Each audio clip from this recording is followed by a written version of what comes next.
तो आज हम देखेंगे some basic concepts of chemistry का एक टॉपिक स्टोकियोमेट्री। स्टोकियोमेट्री क्या होता है या स्टोशियोमेट्री इसको जो भी कहते हैं, ठीक है। तो स्टोकियोमेट्री क्या होता है उसका एक बढ़िया सा एग्जांपल भी देखेंगे और एक सही ठीक ठाक क्वेश्चन भी करेंगे ताकि तुम्हें अच्छे से स्टोकियोमेट्री समझ में आ जाए। होता कुछ नहीं है, बस पीछे जो एक कोई भी एक मान लो सब्सटेंस है, दो सब्सटेंस मिलके एक कंपाउंड बना रहे हैं या फिर उनके पीछे जो मोल्स लगे हैं वो मोल्स का एक रिलेशनशिप होता है, एक तरीके से एक रेशो होता है कि इतना ये है तो इतना वो होगा, और वो अगर मिलके ये इतने पे बना रहे हैं तो मैं इसको बढ़ाऊंगा 2 पे तो ये भी 2 पे बढ़ेगा, वो भी 2 पे। अभी अच्छे से देख लेंगे यहाँ पे, ठीक है। तो स्टोकियोमेट्री की अगर मैं डेफिनेशन की बात करूँ तो डेफिनेशन है इसकी, इट इज़ द या फिर the relationship between the relative quantities of a substance that taking part in a balanced, चलो 20 स्मॉल ही लिखते हैं, in a balanced reaction। ये है इसकी डेफिनेशन, ठीक है। ध्यान से समझो तो मैंने क्या लिखा है, रिलेशनशिप होता है between relative quantities of a substance that taking part in a balanced balance reaction. यहाँ पे मैंने इसलिए लिखा ना बैलेंस वाला, क्योंकि यहाँ पे अगर बैलेंस हम नहीं लिखेंगे तो क्या होगा कि हम चीज़ों को पहले ही इसमें देख लेंगे, स्टोकियोमेट्री के हिसाब से रेशियो निकाल देंगे। बैलेंस करना सबसे पहले इंपॉर्टेंट है इसमें, ठीक है। तो यहाँ पे देखो एक एग्जाम्पल लेके देखते हैं, तब तुम्हें और बेहतर समझ में आएगा। जैसे कि मान लेते हैं हमारे पास ये है हाइड्रोजन, ठीक है, और ये है ऑक्सीजन। आ रही है बात समझ में? यहाँ पे हमने क्या किया कि इनसे एक कंपाउंड बना दिया H2O, ठीक है। अब मान लो यहाँ पे मेरे को स्टोकियोमेट्री निकालनी है इसमें, तो स्टोकियोमेट्री के लिए पहले मेरे को इसको बैलेंस करना पड़ेगा। मैंने वहाँ पे साफ शब्दों में लिखा हुआ है कि बैलेंस होनी चाहिए रिएक्शन, तभी जाके वो चीज़ आगे सोल्व होती है हमारे पास, ठीक है। तो देखो बैलेंस होने के लिए क्या करना पड़ेगा, देखना पड़ेगा भाई ये इनके साथ मिलके ये बना ना। तो पहले देखो काउंट करो, यहाँ पे H 2 बार है, यहाँ पे भी 2 बार है, ठीक है। यहाँ पे O कितनी बार है, 2 बार, और यहाँ पे O 1 बार है ना। तो अगर मैं यहाँ पे 2 लगा दूंगा, ये बैलेंसिंग तुमने 10th में भी सीखी होगी, यहाँ पे अगर मैं 2 लगा दूंगा तो ये O 2 बार हो गया, तो यहाँ पे मतलब 2 बार ठीक है, लेकिन ये H 4 बार हो गया ना, तो इसलिए मेरे को 2 यहाँ पे भी लगाना पड़ेगा इस तरीके से। तो ये होता है पहले बैलेंसिंग का काम, जो मैंने कर दिया। अब जरा वो निकालते हैं रेशो, कैसे पता चलेगा। देखो इसमें हमें पता है हाइड्रोजन के कितने मोल है, आगे क्या लगा हुआ है 2, यानी कि इसके 2 मोल्स हैं हमारे पास। यहाँ पे इसके कितने मोल्स हैं, इसका यहाँ पे हमारे पास 1 मोल है, और इसके जो हमारा बाद में वाटर बना उसके कितने मोल बने, यानी ये बन गया हमारा 2 मोल्स ऑफ वाटर। कहने का मतलब ये है कि अगर मान लो मैं भाई हाइड्रोजन के 2 मोल लेता हूँ और उसमें वाटर मिलाता हूँ, तो हमारे पास वाटर के कितने मोल्स बनेंगे, इतने। एक्स्ट्रा मान लो मैंने यहाँ पे 2 मोल ले लिया, पर उससे फर्क नहीं पड़ेगा, वो बनेंगे इतने, क्योंकि जिसका पेयर बन पाएगा वो वहाँ पे आगे जाके कंपाउंड बना देगा। जैसे अब मान लो स्टोकियोमेट्री क्या बताती है, हम यहाँ पे ये जो पीछे वाला नंबर है, यहाँ पे 1 लिखा है, यहाँ पे कुछ नहीं था तो मतलब यहाँ पे 2 लिखा है ना, यहाँ पे कुछ नहीं था तो हमने 1 माना, और यहाँ पे हमने बैलेंसिंग के टाइम पे देख लिया था कि यहाँ पे 2 लिखा हुआ है। अब स्टोकियोमेट्री में ये यही फिक्स रेशियो है इस तरीके से। अब अगर मैं बोलता हूँ कि मान लो मेरे को ऐसे करना है कि नहीं भाई मैं तो 5 ऑक्सीजन के मोल दूंगा, ठीक है, कितने, 5 मोल्स।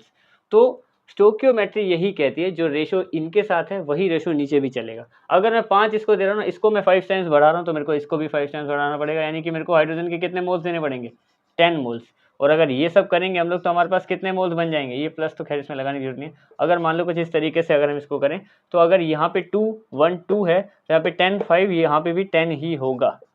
इस तरीके से स्टोकियोमेट्री काम करती है, यानी कि जो उनके पीछे एक तरीके से नंबर लिखा हुआ है, जो यूनिट है यहाँ पे लिखा हुआ है ना, रिलेटिव क्वांटिटीज, जो भी क्वांटिटीज हैं वो फिक्स रेशो में होती हैं। अगर मान लो मैं यहाँ पे 50 लिखूंगा तो ये अगर 2 का आधा है तो ये भी 25 होगा, और इन दोनों का कंपाउंड जो बनेगा उसमें भी 50 मोल्स ही बनेंगे वाटर के, ठीक है। तो ये वाला हिसाब होता है यहाँ पे। तो इसमें हमने बेसिकली क्या देखा, देखो स्टोकियोमेट्री देखा, अच्छे से एक एग्जाम्पल समझा कि वो किस तरीके से काम करता है। ये बहुत ज़्यादा फिक्स चीज़ें होती हैं, ये जैसे हैं वैसे के वैसे ही चलेंगे, ठीक है। अब मान लो यहाँ पे 2 1 2 है, तो इसमें कितने भी नंबर बढ़ाऊंगा, अब तुम 11th क्लास में तो तुम मल्टीप्लाई डिवाइड कर सकते हो, प्लस माइनस या मल्टीप्लाई तो कर ही सकते हो कि मैं यहाँ पे 100 कर दूंगा तो 50 100, अगर मैं यहाँ पे 1000 कर दूंगा तो 1000 500 1000, क्योंकि ये इसका आधा है, ठीक है, सीधी सी बात है। एक और एग्जाम्पल के क्वेश्चन देखते हैं, क्वेश्चन से तुम्हें और बेहतर समझ में आएगा। वैसे स्टोकियोमेट्री इतना है जितना मैंने अच्छे से डेफिनेशन लिखी है और ये तुम्हें एग्जाम्पल दे दिया तगड़ा। एक क्वेश्चन देखते हैं, in a reaction between hydrogen and chlorine, किन का रिएक्शन हो रहा है, दो चीज़ों का, हाइड्रोजन का और क्लोरीन का, इनके रिएक्शन में HCl बन गया, सीधी सी बात है, हाइड्रोजन क्लोरीन मिलकर HCl बनाएंगे, ठीक है। अब हमें क्या क्वेश्चन में बोला है कि find the amount of HCl formed we use in 71 kg of chlorine. देखो ये बहुत सिंपल सा क्वेश्चन है, इसमें हमें क्या बोला है कि अगर क्लोरीन का मैं 71 किलो लूँ तो कितना यहाँ पे HCl बनेगा। अब तुम सोचोगे यार भाई कि यार यहाँ पे तो केजी में आ गया, यहाँ पे हमारे पास था मोल्स में, तो क्या हुआ, मोल्स हम निकाल सकते हैं, मोल कॉन्सेप्ट में हमने पढ़ा ही है, ठीक है। तो देखो सबसे पहले तो जरा सबसे मेन काम कर लेते हैं, रिएक्शन को बैलेंस करना वो इंपॉर्टेंट है, ठीक है। यहाँ से अगर मैं सॉल्यूशन इसका स्टार्ट कर रहा हूँ, मान लो इधर से, तो हम क्या करेंगे, पहले रिएक्शन को बैलेंस कर लेंगे। तो ये हो गया H2 प्लस Cl2, ये दोनों नॉन मेटल है, यहाँ पे 2 लगता है इनके साथ, तो क्या बन गया हमारा, HCl बनता है इसके साथ।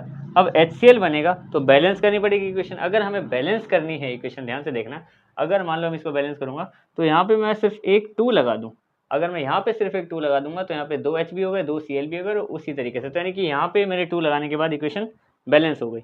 अब जरा रेशो देख लेते हैं, वही जो हमारा रेशो निकल के आता है, यहाँ पे 1 मोल है, 1 मोल ऑफ हाइड्रोजन, यहाँ पे भी 1 मोल है, 1 मोल ऑफ हाइड्रोजन, और यहाँ पे 2 मोल बने HCl के, इसके क्लोरीन के 1 मोल, इसका भी 1 मोल, यहाँ पे 2 मोल। ये एक यहाँ से लिया है मैंने, जो पीछे नंबर होता है 1 को लिखते नहीं इसलिए मैंने यहाँ पे लिखा।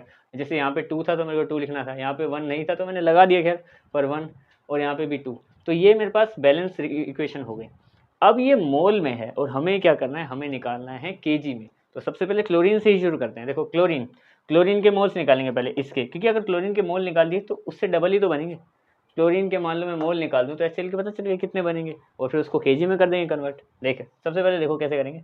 तो क्लोरीन 1 मोल है, ये 2 मोल बनते हैं ना, तो हम क्या निकालेंगे, सबसे पहले हम निकालेंगे मोल्स का फॉर्मूला क्या होता है, पहले यहाँ पे देखो मोल्स का फॉर्मूला, ऐसे क्लोरीन का 1 मोल है ना, मोल का फॉर्मूला हमें पता होता है, वो होता है given mass by molar mass. ये सिंपल, यहाँ पे क्लोरीन के मोल्स निकालेंगे क्योंकि क्लोरीन का ही मास पता है हमें, तो हम निकालेंगे यहाँ पे मोल्स ऑफ Cl2 क्लोरीन के, ठीक है। तो क्लोरीन का गिवन मास कितना दे रखा है, क्लोरीन का मास हमें दे रखा है यहाँ पे 71,000, क्योंकि ग्राम में लिखेंगे हम लोग, क्योंकि यहाँ पे हमें मोलर मास भी ग्राम में ही गिवन होता है। तो अगर वो एक का 35.5 होता है तो दोनों का मिलके 71 ग्राम हो जाएगा, ठीक है। तो इससे इसको कट करेंगे तो हमारे पास आ गए 100 मोल्स, 100 नहीं 1000 मोल्स। यहाँ पे हमारे पास क्लोरीन के 1000 मोल्स आ गए। कैसे निकाला हमने, वही नॉर्मल फॉर्मूला मोल्स का होता है given mass by molar mass. तो गिवन मास था ही हमारे पास, मोलर मास हमें पता ही था 35.5 इंटू 2 कर दी, क्योंकि 2 क्लोरीन थे, तो यहाँ पे इसके मोल्स निकल आए। अब इसके मोल्स अगर हमारे पास निकल आए हैं, देखो इसके 1000 मोल्स, तो अगर ये स्टोकियोमेट्री के हिसाब से देखें, इसका 1 मोल इसके 2 के बराबर है, तो यहाँ पे अगर 1000 है तो वहाँ पे 2000, तो हमारे पास मोल्स कितने आ गए, मोल्स ऑफ क्या बनाया था हमने, HCl, मोल्स ऑफ HCl के कितने आ गए, ये आ गए हमारे पास 2000 मोल्स। अब 2000 मोल्स आ गए हमारे पास, तो हमें करना क्या है यहाँ पे, हमें बस इतना करना है कि अब हमें बताना है कि कितना अमाउंट, यानी कि कितना केजी के हिसाब से निकालना है, यानी कि इसका गिवन मास निकाल देना है। अब देखो गिवन मास कैसे निकालेंगे, गिवन मास हमारे पास ये है, अगर ये निकालना है तो मोल्स में अगर मैं ये डिवाइड वाला इधर मल्टीप्लाई में ले जाऊँ, मोल्स इंटू मोलर मास, तो गिवन मास आ जाएगा।